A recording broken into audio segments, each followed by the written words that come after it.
IAS officer को आखिर कौन हटा सकता है?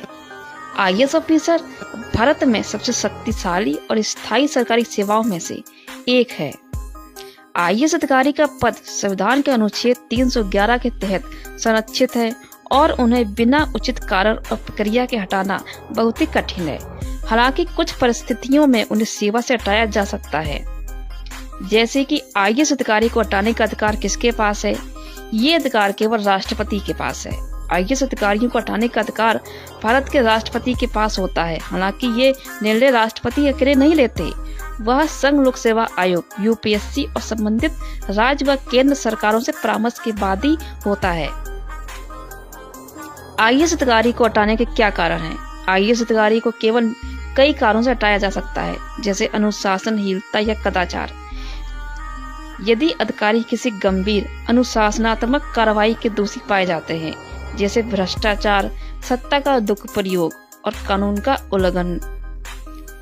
अप्रभावी प्रदर्शन, यदि अधिकारी बार बार अपने कार्यों में असफल रहते हैं या उनके प्रदर्शन को बहुत ही खराब आंका जाता है। आचरण के खिलाफ अपराध, यदि अधिकारी को गंभीर अपराध जैसे हत्या, बलात्कार, भ्रष्टाचार आदि दोषी पाया जाता है और कोर्ट में सजा होती है। स्वास्थ्य कारण, यदि अधिकारी की मानसिक या शारीरिक स्थिति ऐसी हो जाए कि वह अपनी जिम्मेदारियां पूरी करने सक्षम ना हो।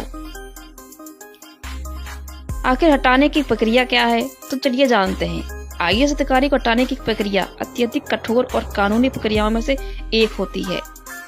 सबसे पहले जांच और रिपोर्ट। यदि किसी अधिकारी पर आरोप लगते हैं तो संबंधित राज्य या केंद्र सरकार एक आंतरिक जांच शुरू करती है। जांच समिति द्वारा रिपोर्ट तैयार की जाती है। संघ लोक सेवा आयोग से परामर्श, जांच रिपोर्ट यूपीएससी को भेजी जाती है। यूपीएससी अपनी सिफारिशें राष्ट्रपति को भेजता है। अब राष्ट्रपति क्या करते हैं? यदि राष्ट्रपति को लगता है कि अधिकारी को हटाना सही है तो वह अनुच्छेद 311 के तहत फैसला लेते हैं। अनुच्छेद 311 के प्रावधान क्या है? संविधान का अनुच्छेद 311 सरकारी अधिकारियों को सुरक्षा प्रदान करता है। इसके तहत अनुच्छेद 311(1) अधिकारी को उसके अपॉइंटिंग अथॉरिटी राष्ट्रपति या राज्यपाल द्वारा ही हटाया जा सकता है।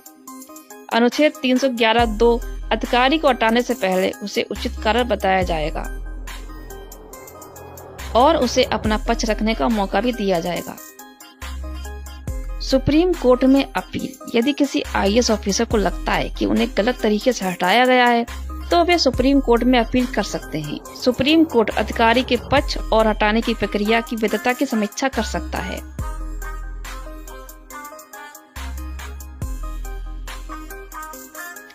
आगे सजा के क्या रूप हैं? आईएएस अधिकारी को पूरी तरह हटाने की बजाय उनके खिलाफ निम्नलिखित सजा दी जा सकती है, जैसे प्रमोशन रोकना, वेतन में कटौती, अस्थायी निलंबन। आईएएस ऑफिसर को हटाने से संबंधित अन्य पहलू क्या हैं? तो चलिए जानते हैं। आईएएस अधिकारी को हटाना बेहद गंभीर और असाधारण स्थिति है। इसे बेहतर समझने के लिए कुछ बिंदुओं पर चर्चा करते हैं, जैसे कि निलंबन बनाम सेवा से हटाना। आईएएस ऑफिसर को सीधे हटाने से पहले उन्हें आमतौर पर निलंबन के तहत रखा जाता है, यानी सस्पेंशन। निलंबन का मतलब होता है कि अधिकारी अपनी ड्यूटी पर नहीं रहेंगे, लेकिन उन्हें बेसिक सैलरी मिलती रहेगी। सस्पेंशन का आगे कारण क्या है? जब किसी अधिकारी पर भ्रष्टाचार, दुराचार या गैर जिम्मेदारियां कार्य का गंभीर आरोप लगता है। आखिर सस्पेंशन कितने दिन तक रहता है? यह अस्थायी होता है। जांच पूरी होने और आरोप साबित होने के बाद ही अधिकारी को हटाया जा सकता है। हटाने और निलंबन में क्या अंतर है? तो चलिए जानते हैं। निलंबन, अधिकारी स्थायी रूप से ड्यूटी से मुक्त होता है। हटाना, अधिकारी को हमेशा के लिए सेवा से बर्खास्त किया जा सकता है। लेकिन आपके मन में एक सवाल और आता होगा, क्या आईएएस ऑफिसर इससे बच सकते हैं? आईएएस अधिकारियों को उनकी स्वतंत्रता बनाए रखने के लिए कैट और सुप्रीम कोर्ट में अपील करने का अधिकार है।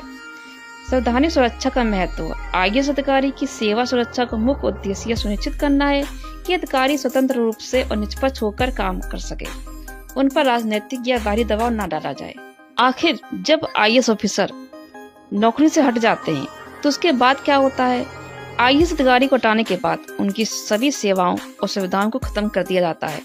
उन्हें पेंशन और अन्य लाभ भी नहीं मिलते हैं। उनका नाम सिविल लिस्ट से हटा दिया जाता है। अब हटाने की प्रक्रिया को समझते हैं एक घटनाओं के द्वारा। जैसे कि आईएएस अधिकारियों को हटाने की घटनाएं बहुत ही कम होती हैं। जैसे कि नंबर 1 बीबी मेहंती केस। एक आईएएस ऑफिसर पर अपने बेटे के बलात्कार के मामले में बचाने का आरोप लगा, बाद में उन्हें सेवा से हटा दिया गया था। Number 2 Ashish Joshi case. दिल्ली सरकार के इस आईएएस ऑफिसर को अनुशासनहीनता के आरोप में सेवा से निलंबित किया गया था। नंबर 3 दुर्गा शक्ति नागपाल केस। उत्तर प्रदेश की एक आईएएस अधिकारी को अवैध रेत खनन के खिलाफ कार्रवाई करने पर निलंबित किया गया था, हालांकि बाद में उन्हें बहाल कर दिया गया था। नंबर 4 अरविंद जोशी और टीना जोशी। मध्य प्रदेश के इन आईएएस ऑफिसर पर भ्रष्टाचार के गंभीर आरोप लगे और उन्हें बर्खास्त कर दिया गया था। Number 5 Sanjay Gupta Gujarat case. एक आईएएस अधिकारी को भ्रष्टाचार और कदाचार के कारण सेवा से हटा दिया गया था।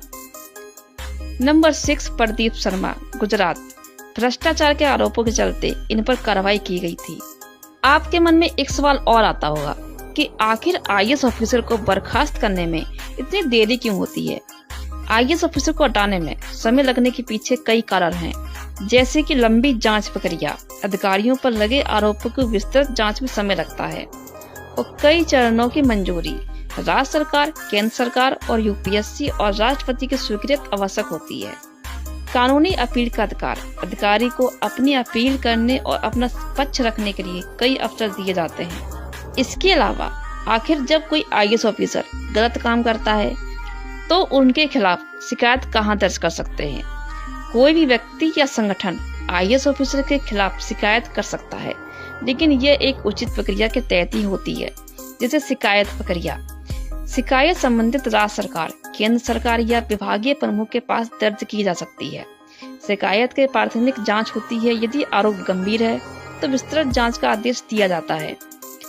जांच एजेंसी जैसे सीबीआई, यदि मामला भ्रष्टाचार या गंभीर अपराध से जुड़ा हो तो।